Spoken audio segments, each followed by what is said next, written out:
Hey, Anthony here from the Best in the West. We are in Garden Grove. It's a beautiful summer day. We're pouring about 9.3 yards at Calc 2. It's a driveway extension, a sidewalk, and the side of the house. It was already set up, and the rebar and the forms were set. We just came and rechecked everything. And they had me bring my pump and my crew to come and pour us for them. It's at my buddy's house. People are saying on the shorts, why you pumping it? It's on the side to the back where you can't even get to. You guys will see the front right behind me, and then the sidewalk to the left. So we're pouring in 3 different spots, which, I mean, we pumped 9 yards and washed out in probably 40 minutes. It's a no-brainer. To do concrete, you got to have the right equipment. It's vital. You know, that's why our finishes look so good, because the faster you get it on the ground, the better chance you have of being able to skate it, join it, do everything you need, all the stages that goes with doing concrete out here. You know, if it takes you too long to get it down and it's blowing up on you, I've never had that happen where I had to come back and go, oh, we got to saw cut it or whatever. You got to join it out here residential. Every area has their own look. That's basically the look here. They want it jointed residential. This is a pretty basic job. I've been laying back at the beach a lot lately. It's been so nice out, so I got to get back on the stick. I just bid one in Encino, a big one, like 180,000. So if I land one of these big ones, you guys are going to have some, I mean, they'll be the best concrete videos going. Some of the best stuff I've done. I'm digging a pool next week, so I'll have that up. I'm just winding the hose out here. It's only like 100 feet of hose. But there's no access over here, and he's got his trailer backed all the way up. Just setting it up. It takes as fast as you want to do it, 5-10 minutes if you want to really haul ass and set it all up, but there's no reason. It's 8 o'clock mud. I had my kids with me, so I didn't set a 7 o'clock. I'm hard enough to get up as it is, and I don't want to have a problem with them.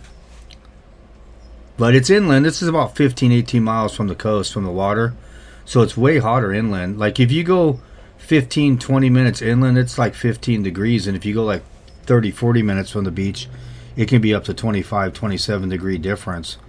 So this is a hot day. This is about 92 or 3 this day. But this is 8 o'clock, so I'm here about 7:30. I generally show up about half hour before the concrete mixer. And those work great for not scratching up the driveway and stuff. There's my pump there. We painted it, put a new hood. There's Muffin right there. There's the Best in the West rig. But if you're going to do concrete and you pour regular, you got to have the right tools and the right equipment. It makes the job so much easier. And the side of this house was dead flat. We couldn't get the water out. So what we did, we put a high point in the middle of the run, and we ran the water back to this wall because he's taking this wall down. It's not going to be there. And then we broke the water towards the driveway the other way, which there's going to be a wooden fence up front. So we didn't have to drain it from A to B. We had to go B to A and then B to C to the front, because it was dead flat, and you can't go over the weep screed in California. I don't know about other places. I'm sure everywhere you can. I don't know how the houses are built where you guys are from or other states, but you can't. This was all set up.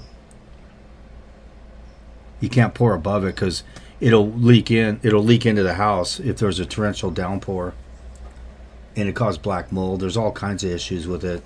You don't want to do it out here. You can get sued for sure. That's just part of the codes you got to know when you do stuff out here.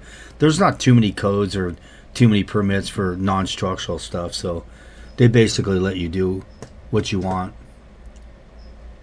I'm ready to go. I'm psyched up. So we're going to run this about a 5.5. On the side of the house, I'll run about a 5.5. Then when we hit the front out here, I put a gallon in it, and then when we hit the sidewalk, I put another gallon in it, because it's like 90-95 degrees in the shade. So it all went off in sequence. We're all just chilling, waiting for it to catch up. It's a basic, easy job. If you do concrete, these are... And out here with the parking, when you extend your driveway, it really bumps your house up 57, 80,000 if you got it reappraised. Parking's a premium because the lots are not very big. It's not like a country type area or desolate areas anywhere. Every square inch is taken. So if you can put a room addition, 500 square feet, something like that, extend your driveway, we can put 4 or 5 cars in. It's a big deal selling point out here, especially the curb appeal, because it seems like a lot of other places, concrete is just concrete. Here it's a really aesthetic when they pull up. If you have a really nice driveway and nice look on the front, because they want to see a nice curb appeal driveways and bathrooms and kitchens. That's what they really look at out here when they're selling it. So you got to have curb appeal. It's a big difference. You can't just mag it and broom it wet and stuff like that out here. You just can't do it. You got to skate it, steel trowel it. But when you pump it, you have enough time to do the process you need. You know, this is 9.3 yards of calc too. So I got Javier, Milton, and Milton's younger or older brother Jonathan with me. It's real tight on the side here, so this is the slowest point until we get out of there. And always wrap the gas line or any water lines that are in concrete with foam, because the concrete will shrink and expand, and if a rock's on that pipe over years on the gas line, it could cause a leak in it. So just wrap it. I just do it to the height, duct tape it. It's good to go.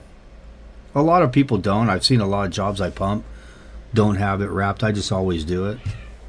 So we're going to bull float this while Javier can get in there and we got room. But some stuff I got coming up. I got to get back on the ball. I've been on my electric bike hitting the waves every day. So you can literally do this kind of work and live a millionaire's lifestyle without actually being a millionaire. That's the beauty about it. You can live in the best zip codes, go to the best restaurants, go to the best beaches, do anything you want to do and work when you want to. But getting that name is the tough point. That's the part you got to figure out, is getting known. And for me, I was pretty known. Then it went away with the recession. Then I was unknown again. And then I figured I had to use social media to get me back going. And it worked like a dream. There's no advertisement in the world that you've never talked to the people. I've never seen them in person. And they call me with that kind of confidence and say, hey, man, I saw you on YouTube. I watched all kinds of other people's videos. Then I saw you. And it's like, oh, we're not having anyone else bid it. We just want you to do it. What's your schedule? And I've never heard of anything like that in my life, but that's the response I've gotten off of it, literally. That's no lie. It's almost 100% sales rate. Nothing's 100%, but it's pretty dang close to people that call me off YouTube. But I get a lot of, how do you say, not very good calls, which when you take as many calls I do, you can detect it over the phone, and I just say I'm busy or I don't do that area or whatever. See, I'm already sweating. Best in the West is working. So we're going to drag the hose out of this corner and come back out front. But if you can find the right advertisement, that's absolutely the key to doing it. Because no one would know who I was. I'm not going to pay $3 or $4 a month to get this kind of exposure. There's my daughter Sydney Ladybug. She's filming for me. Check out her Instagram. Everyone out there, Sydney Ray 05. She just started an Instagram. She does editing, videography. She's gonna have her senior year coming up, so she's not gonna do too much of it because she's got to deal with her school and stuff like that. But then she'll start editing, videoing, whatever anyone wants. So I'm just laying this down now. I'm getting a screed. People keep saying in there that, I don't know, these people don't know what they're doing in other states or something. Why the stakes so high? We pound them to the ground. Why off that 2x4? I come 3 feet. They float it, get it to level, and we screed off of that. We don't even go off the board. You don't even need to go off the board if you're good. We're just pulling the rebars. We're going. Sometimes if you have it up too high, it could crack, and I got to watch everything. And it's just another thing I don't want to keep an eye on. So I just keep yelling, hey, lift the rebar as we're going, if no one's doing it, or I'll pull it up myself. But as far as those Adobes, I've tripped in those and went over backwards, and so I've seen it on other guys' jobs where it was too high and it cracked. So I don't want to deal with it. So I just put it on the ground and lift it as we go. I got 2 rebar pullers or 3 with me. I don't know, it's only 9 yards. I got like 5-6 people with me for some reason. I just noticed it. But these are great money makers. The ones I got coming up, if I'll find out this week if I do it, it's about $180,000. It's an Encino. It's just a stunning job. Looks pretty good, but you never know, until you put the first stake in the ground, then you can say you got it. But it would be really good videos. It'd light the internet on fire for the custom stuff I'm doing. I'm digging a pool next week, so I'll post that too. At this house, actually, with a little S70 right in front of the cement truck. That's where I'm coming in. I pour a sidewalk over there. I was going to dig it this week, but it's too premature to get on that concrete, I think. I'm going to have to use the old plywood method, the old Midwest. Bring some plywood with me. So Javier's just bull floating today and catching edges for me. And we just keep the 2 rookies We just keep having them screed. When you come out here in finishing groups, you screed for the first 2, 3, 4, 5 years, every job, and then you move into different area. You always skate and screed. Then you get the edging and the joining job, and you get good at that. That's how all these guys are so good. They've done each area specifically for years. Like they only screeded, then they only troweled it, then they cut the joints. Like some guys I bring out just catch edges and cut the joints only. That's all they do. If they have to throw skates and jump in, I mean, they got major horsepower. But on my jobs, you can see the way I pour. It's never a stressful situation, ever. That's my buddy Stan. He's a homeowner. You'll see in my next video, he's going to be digging a pool here. Everyone loved this OSHA-approved sandals. I should have my slip-ons for you. Got to have boots to pour concrete on. For what reason? I don't know. I've been doing it for 25 years. I used to wear sandals and no shirt. I wear no shirt a lot now, but I don't do it just for the video reason. But when I'm off the camera, I don't have a shirt on because I'm hitting the water right when I'm done. After this job, I hit Newport. You guys will see it. I videoed a little bit over there. It's my favorite beach, one of them. See, this is about 2 more car parking it gives them, which is a huge deal out here. Because it's a premium to park cars. I mean, have enough room. If you have you, your wife, and a couple kids who drive, some of these driveways are narrow. This is an older school neighborhood in Garden Grove. It's friggin' hot for me coming inland. 10, 15 miles. I can't acclimate to it. I'm a beach boy through and through. There's old Greg pulling up the rebar. He's got gloves on. You guys probably like that. Right? No boots, but the gloves. Maybe I'll wear a hard hat one of these times. Shut up, ladybug. So we're pumping this down. Look at that. He's lifting the rebar. It's weird because it calced a 9.3, and the guy said that there's almost 2 yards left in the truck. I mean, I'd give up. I was like, what? I didn't climb the ladder and look. I should have, but Matt knows. I assume he knows. He's been driving for 30 years. I was like, man, I don't know. I told Javier, man, they said there's 2 yards left. He laughed because it happened to him last time, and I'm like, man, there's 2 yards left. I didn't measure it. You did.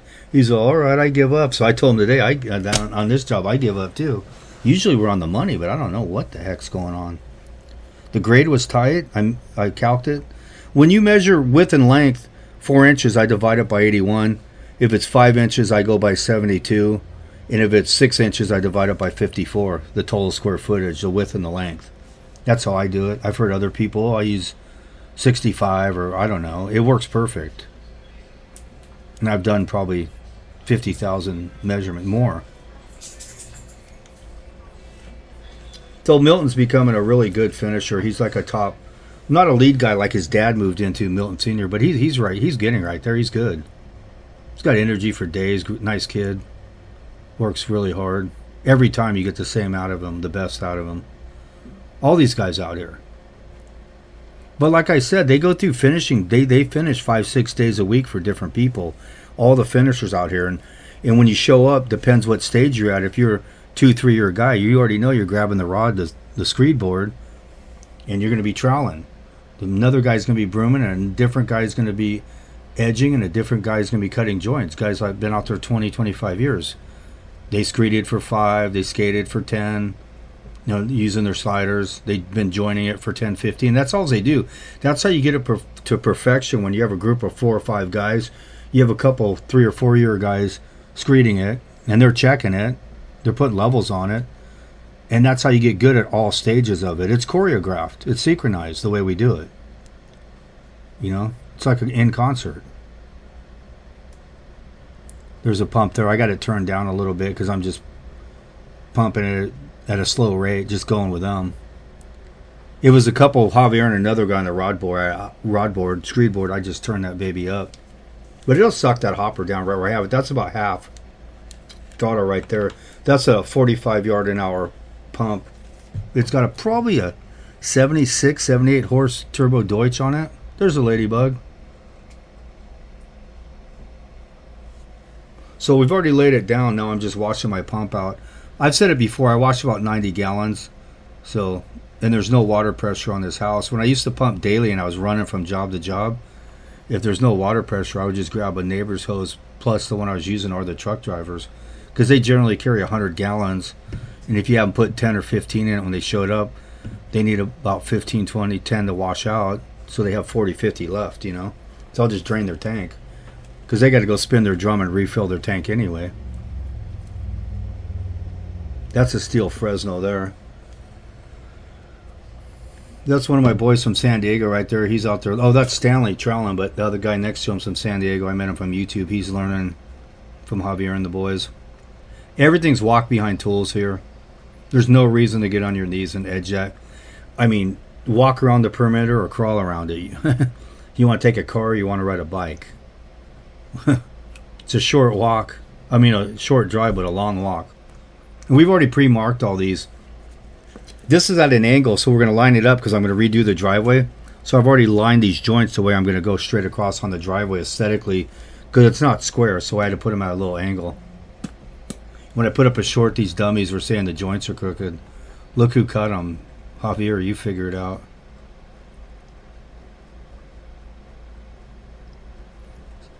So we're just going to do it normal joining, normal pattern, where it would crack. Hopefully, and it'll crack inside of it. It's all you can do. Preventative. We cut it with a deep cutter. These torpedoes cut deep, so it's really good. We don't use plastic tools out here, so you can cut them perfectly straight with that thing. I don't know if you had a 6 or 8 footer with them. So I'm done washing out. We just hook the pump up, wash it out, disconnect. And this Olin washes out so sweet, it's crazy. There's no residual concrete, no nothing in there, in the back of my pump. It's not like a 3/4 pump and you got to pull the butt plug on the bottom, and I've ran all those pumps. Muddy Feet has a 3/4 pump. He's got to pull the bottom. But if you're going to have a 3/4, the one he's got, that Schwing 500 is a good one. I had that one. I had a Schwing 1000 too. Really, that's the right pump. That or a Poots 70 or 50. I'm rolling with about 275 feet in back of my truck. I just always carried 300 feet when I was a regular pumper. And when I was doing commercial, I had a flatbed with like 900 feet on it. I don't know why I did that, but that was nuts. But to do all the crazy stuff that I've done is, I mean, I could do three of these pumps a day like this. It's a joke. You know, you don't want to be wheelbarrowing or using a power buggy on this stuff. Can you imagine how long it takes you to get this on the ground? We got to do all the stages. You know, you got to screed it, you got to bull float it, then you throw a Fresno on it, seal it up.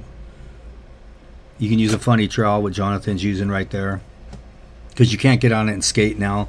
So it lays it down and densifies it the way you want it. You know, it saves you a pass, and we'll pass it 2 or 3 times, probably 2. Get out there on it late the second time, because you can't get on this yet. You just sink right in it. So you're gonna sit there and wait. If you got to sit there and wait till you can get out there on sliders, you know, it's already too far gone. Not too far gone. You just gotta hustle. This way you don't have to. Just hit it with a funny trowel, lay it down, wait for your first pass, easy first pass, and then the second one you just kill it.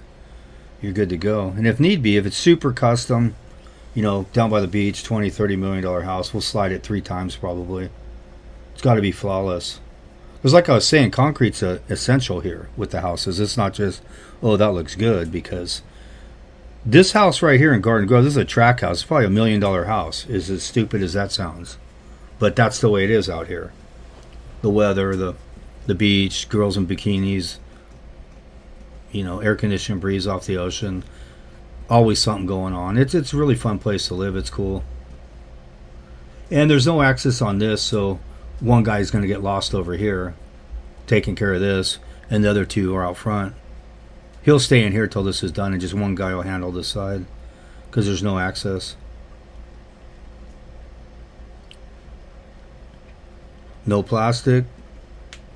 No idiots in front with plastic as the guy's wheeling it in. You just pour it and go.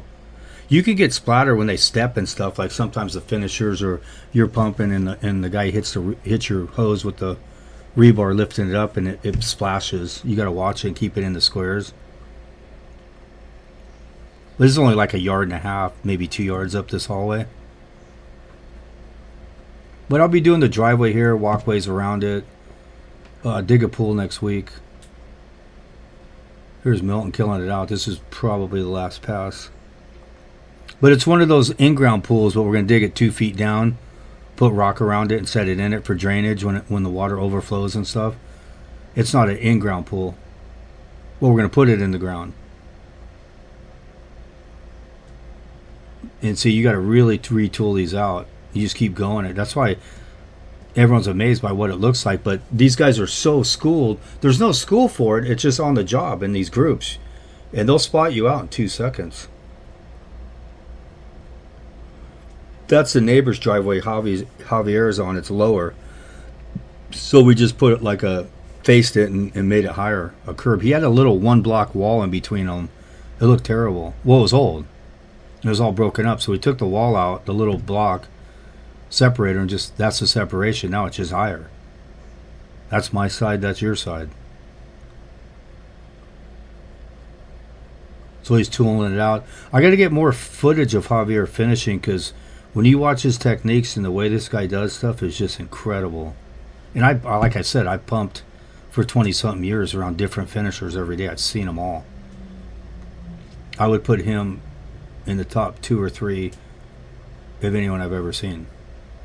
But if you had it as a carpenter and setup guy, he's the best guy I've ever been around.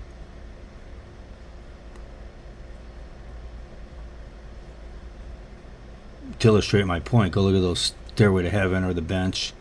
Jade Itch, he set all that up. That's what cracks me up when people write on there he's not a master and it's probably some scrub in Wisconsin writing that, or wherever. East Coast, I don't know. Florida. It's hilarious. People who are successful and good don't write stuff like that. You can already tell what type of people these people are by the stupid stuff they write. If it's out of jealousy, I feel sorry for you. You should just try and get good and up your game, not worry about other people. But I know crap work when I see it too, you know. But I don't take the time to write on people's stuff. This is a final broom. We use a green nylon generally. That's the best broom, what everyone seems to like out here. If you do the right timing, it works perfect. If you do it wet, it's going to look like crap. You got to get on it right perfectly. And my boy here, it'll be perfect every time. So finding the right crew is essential, because you can't do it yourself. Like I see some of these other guys on here that halfway know what they're doing, but the rest of them are complete bozos. And they come on my job, they already know. Javier will tell them, it's on Anthony's job. You know, guys who think they're finishers and stuff, and they just back right away. Other contractors and other jobs, a lot do, but some don't have the same standard. They can go roll out there as a $350 a day finisher. They're not rolling on my job as $350. They're standing as boy, putting their names in it. I love this. I got a West Coast stamp. I'm going to start stamping it on there on people that agree to it with the date on it. It's pretty cool. Especially when I do the high end houses, I'm going to stamp it all over those kind of deals. Oh, everywhere if they don't mind. That concrete's done. So this was we started at 8. I think we finished at 11:30. It was so dang hot out. You got to be careful with how stiff you want to pump it. And the ground's perfect, so it bleeds just how you would want it. Dad and Stanley Jr. So we generally, you guys have seen before, I strip the forms that day. I'm gone. I don't come back and strip them. I don't come back and saw cut. For me, that's my time. Like I said, you make $3-4 grand a day. You got to come back and saw cut. You can't put that in the bid. I did not see Javier up on the wall that day. I didn't know he went up there and broomed it. But that's how you got to do it out here. You don't want to do it long ways because it's for slip resistant, you know, or somewhat. You can at least grab. You just don't go flying in the rain. There's some old school houses from 50s, 60s that still have the original, and it's slick like ice. But he had a bunch of stuff in the driveway, so we just ran the hose around it and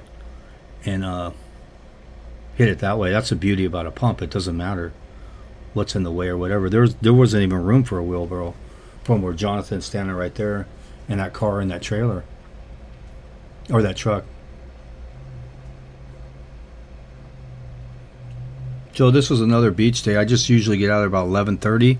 When I didn't film them, I would pump and split. But now I gotta stay and I film it. There's the finish there. There's the side yard. Another zoom up on it for you. That's a first. There you go. You won't see work like this anywhere, especially on YouTube.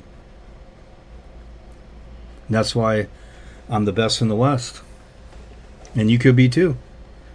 Just got to get the right tools and have the right mindset and be an independent thinker. The way people say to do it doesn't necessarily mean it's right. Just be an independent thinker. Figure it out yourself. Here I am. Just about 11:30 or noon. I made it down to Newport. That's Newport Beach right there. You got about 25, 35 mil. You can buy a beachfront. That's the spot I was hanging out since I was probably 8 or 9. 42nd Street, Newport. Water was perfect. I stayed out there till about 4:30. Went for a swim. There's one of my daughters there. Here I am going for a swim. There's my day. Thank you very much for watching. Have a nice day.